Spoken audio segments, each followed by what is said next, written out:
The settings for locations can be accessed via the Payroll Settings tab that can be found here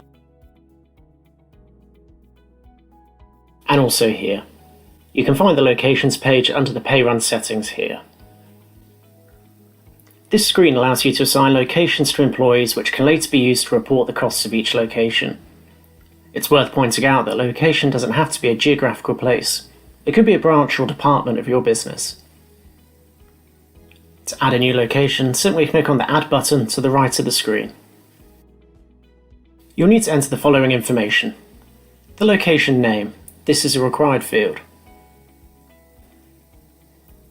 If you want it to be a sublocation of another location, meaning sit under it, like on the left-hand side here, if you tick the sublocation box, you can choose which location you want it to sit under.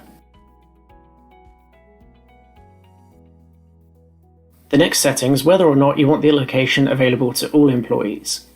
If this is ticked, the location will be enabled on all employee file location pages. If it's not ticked, you'll need to go to each employee's page, location page, and tick the location that you want to be available for them.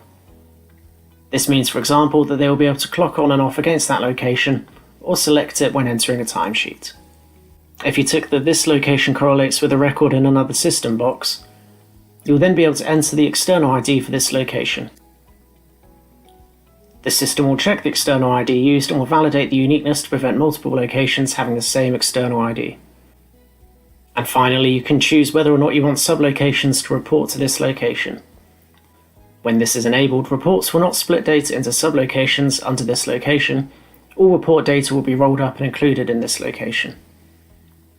When you've completed these fields, you simply click Save.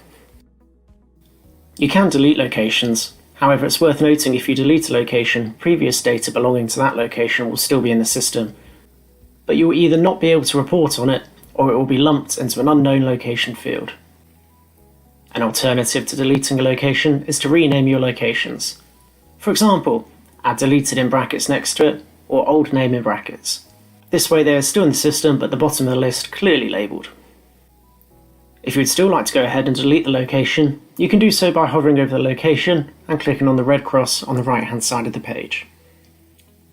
And that's it, the locations page.